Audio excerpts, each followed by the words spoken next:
Hello.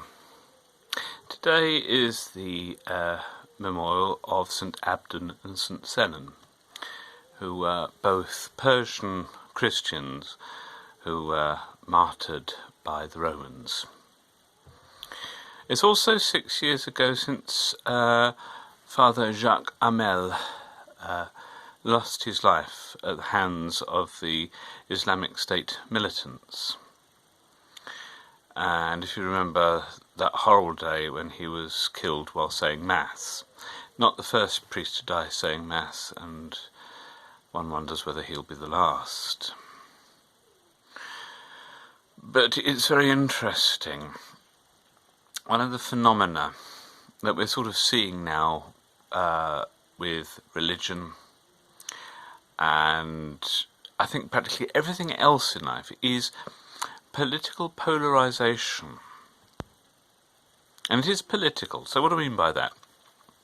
Well, politics is to do with how we operate as a society, how we're organised. And that brings us a bit of a problem, because if you think about the society in which you live, you as a Christian, you are going to be faced with people who are not Christian. If you're an atheist, you're going to be faced with people who are very, very religious. If you are a Jewish person, there may be Muslims about, and with Muslims there may be Jewish people about. And there are always tensions. And it's a question of how we live together. Politics. And how we live together is based very, very much upon how we understand the world around us. The things that we agree with and things we disagree with. It's all very well having a personal philosophy, but each one of us have to live in a society where people who do not share our philosophy survive. And that means, well, two things. Either we can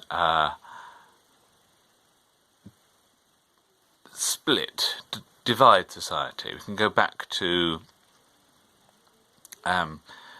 casting out the other.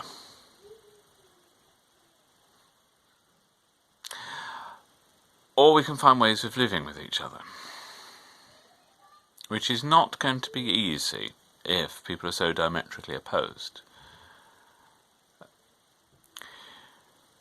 Now, of course, the Christian fits into this, and what I notice particularly in this country, the Anglican Communion has its Lambeth Conference at the moment, and what I see is a communion that's, well, I have to say it's a communion in name only, because some bits of it aren't in communion with other bits of it. Some bits aren't recognised by other bits of it. There has been a big call. They're using calls, not resolutions. Been a big call for it, for recognising things like homosexual partnerships and things like that. And of course, that divides the communion intensely. Now, of course, not only will that divide that theologically, but also divide it politically. How is it going to survive? The Church of England here survives with people, people who will ordain women as priests and as bishops and as deacons, together with people who can't support that theologically. And I read the 5 guiding principles which sort of promote mutual flourishing. And then I read the thoughts of individual Christians who are absolutely adamant that the other is persona non grata. heretics, misogynists, labels being thrown about.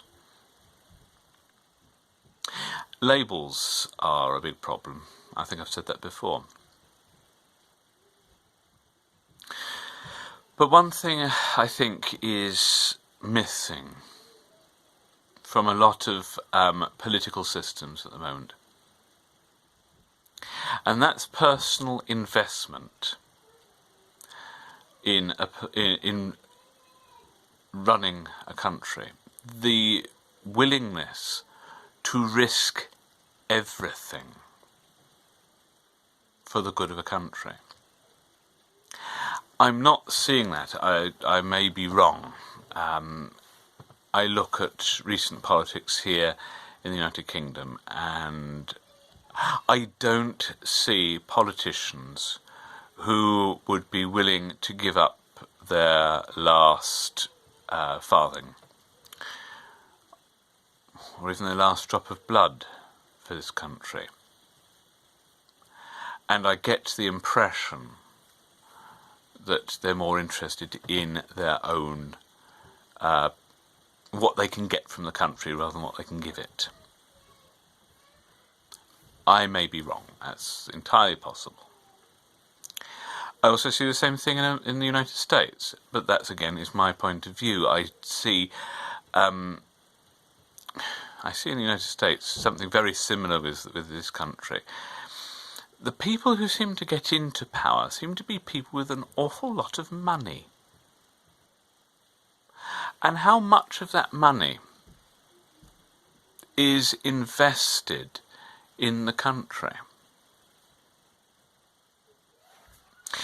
That's their problem, and I don't have any answers for that. What I do think is that in Christian society, as Christians, of course, we're called to sacrifice. And to sacrifice means literally to make things holy, to separate them out for God. And that means we have to sacrifice ourselves for the good. If our commandments are, you must love God, you must love neighbour, those are the great commandments that define Christian moral teaching. Must love God, you must love neighbour, because it's for your own benefit that you do so. That means to follow those commandments, you have to invest. When you marry wholeheartedly. You don't have one foot on the outside or your fingers crossed. When you make a vow, you make it sincerely without having your fingers crossed. When you run a country, you do so making promises, and you keep those promises as best you can without having your fingers crossed. The cross shouldn't be in your fingers.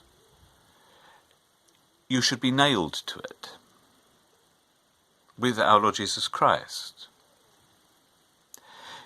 As Christians, we know that we sacrifice, we make things holy, we give of ourselves the very drop of blood like Father Jacques Hamel did.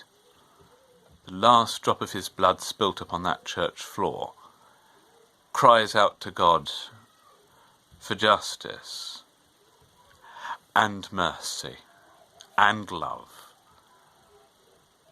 And it's why I fervently believe that this dear man is a saint. I don't need Rome to canonise him for me. He's clearly a saint. He's died doing exactly what he was told to do by our Lord Jesus Christ.